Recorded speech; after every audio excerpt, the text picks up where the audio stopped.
umaga, malipayon Pasko, aton nga tanan. Tarapakan nato ng Ginoo.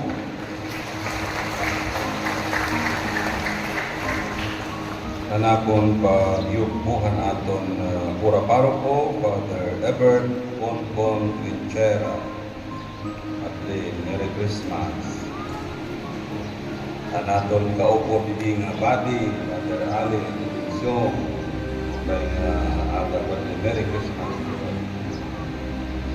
Anaton Hermano Mayor, Paterna Flores Yaranon, upod ang iya mana di Sir Dalton, lagi ng Dalton Pass. Ang mga anak, children and in-laws, grandchildren, and great-grandchildren. Perpakan nato nila. Ang mga miyembrohan na Cofradia and Nuestra Señora de Belén. Inin hadto, seminarista pa ako. Bago ako mapadi, siring ako sa daw lagi itong maasahan kita itong simbahan. Ay para ako, dako ko hindi ka simbahan. Saan daw lang ito maasahin tidak? Bungko ini kamataraman. Kung maasahin tidak, gawari ko na kung tago ito ng panahon. Hindi dala ko na po seminaryo, pagkaging pinagula ako. Anyway, baga kanang Diyos gihapon, baga paklaran. Kay, ayan na, baga sige balik-balik na nga, baga kaya pura paro ko gihapon na pabalik-balik. Inin salamat gihapon ang Ginoo nga at least waray man ako pura paro ko mapapalera pa din ko baga may haihan na di kita balik-balik adalaga pira. Inin at least nakakabalik-balik gihapon nga ni Father Kampak-Kampak. Yan ang adlaw, inin nabugos nga Katolikong simbahan, okay, sa diri nga ni Katoliko. Ako, di man ako in military, ano? So diri lang itong mga Katoliko nga kapadian. Daghapon mga Muslim, daghapon magkalain-lain ng mga denomination. Yan ang adlaw, ato diga sa urong ini nga Pasko, ang pagkatao naton manunubos. Ini ginandaman nato ini mga balik-balik nanghi. May kita novena, simbang gabi, misa di Galio, misa di Aguinaldo. So, amin, ibalik-balik natin, nagsakripisyo kita, naghatag kita yung panahon, mapaso, mauran, mga piraw-piraw. Ano daw kung naka-notice kita? Hindi dahil doon atong mga pagbasa, dahil atong mga ginbasa ng mga readings, yan, kada adlaw. Nakanotice ba ka mo, nga may adapin kada mo ang mga ngaran. Ang waray dinhi, waray dito, dili pa ko natin naintindihan kung tinuon ba ito ng mga ngaran, no? Mga kalalakinan, kababayinan. No? In fact, ditahan ni kadwa na ng adlaw, no? May ada dida mention, upat nga babayi. I don't know kung nakanundong ka, no? Upat nga babae, I realize na ang mga kababayinan nga nakada, ang mga pamuso ini nga kababayinan, dilihin magupay ng mga kahintang. Ini ngayon nga istorya nga naabot aton niya na. No? Ginpapakita aton, ginpapakita aton nga ang pagkanhihan Diyos ang kalibutan di nila parahan mga magupay ng mga tao para ngayon kaapon nga tanan, no? Kay higita may ada kita baga hinimos-himos, di ba? May ada kita baga sinisiring pa man nga kita nat maarap, no? Pero kasi kita maarap ang Diyos maaram-araman. Okay? So there is a combination of people who were sinners but also people who were considered to be saints. The Word was made flesh.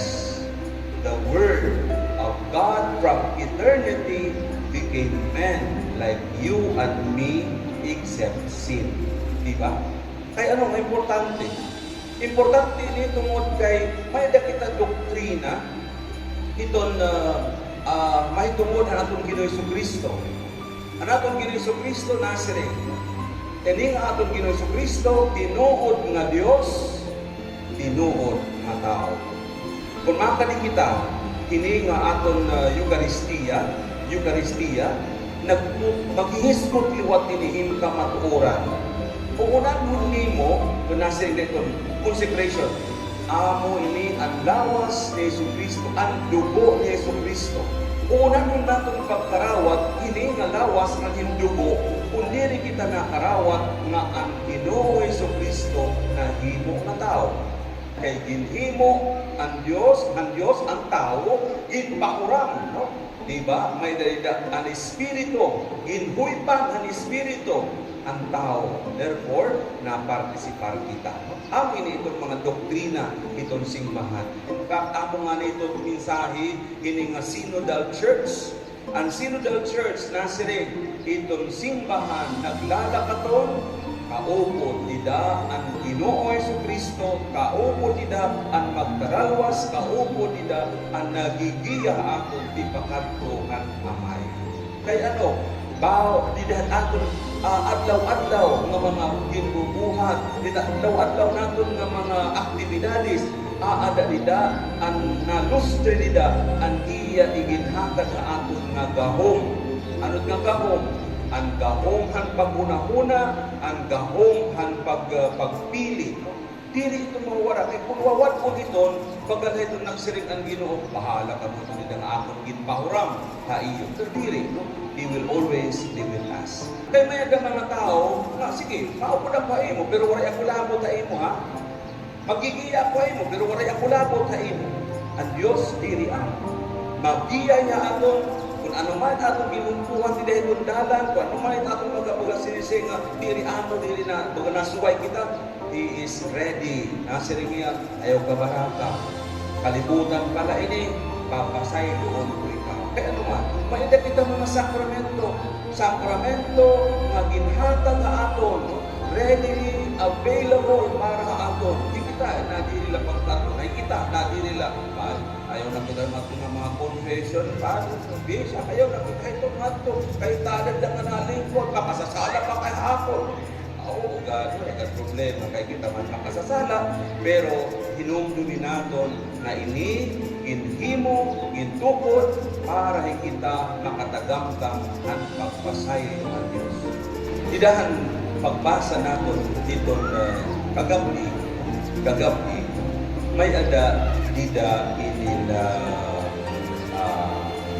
pasalamat ni Zacarias, idahan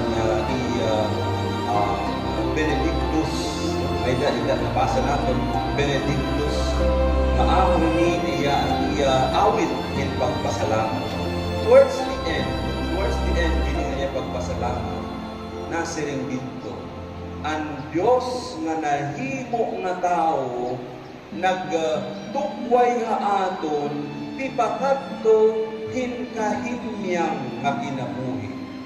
Ang kabugtuan na Kristo Kristo, di kita tinuod, adlaw-adlaw, naabag kita yung mga kakurian, pisikal, no? Di kalagas na nga ni kita, makulot mga tuhod, di kalagas na nga ni kita, di nakakatindog tayo, nagkaslagos. Di nila ito, no? May ada kihapon kita mga utang, problema, no? Di kita nagkakarasya, di nagkakoristorya, all of this, no?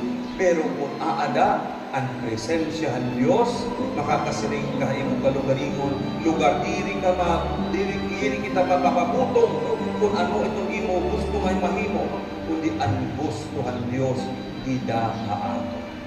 Inang dominato, no? Na ini nga tanan nga pagpara ini paghatag lamra, paghatag giya para aton. Siguro ko kakiano nato atong kalugaringon, ano ba itong akon hinihini mo yan nato? Aada ba, kinakarawat ko ba ang presensya ng Diyos? Ang iya pagkatipag-bisita ato? Idahini nga incarnation? Ano ba ang ibinubuhat mo ang Diyos ang panahon na iya aadahin ng mga sakramento? O ano ba akong ginihimo? Ano ba itong akong mga bitad? Nga nga ang Dios aadalida nagpihatag aton in reminder para aton nga hiya aanhi itong pamilya hiya gusto maging usa aton kay kita usa nga pamilya tidahan Dios.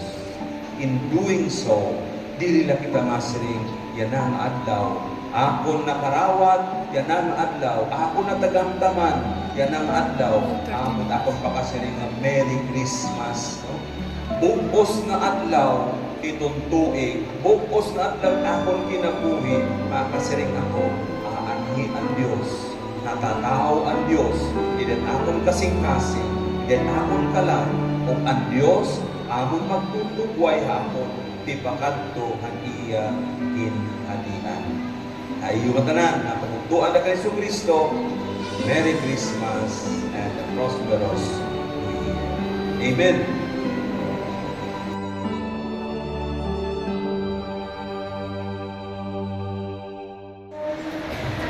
Ikang hinihingap atong bunto manadtol mga principal sponsor at ikang Southern California.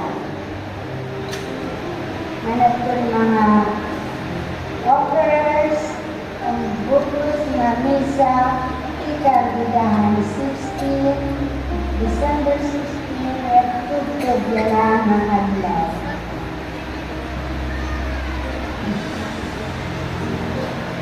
Nagpapasalamat din ako at mga extraordinary ministry of the Holy Communion, Knights of the Altars, lectors, collectors, prayer praise, and warranty, choir, and mahirang magkutay ng mga kanta. Nagpapasalamat din ako at yung aking mga anak na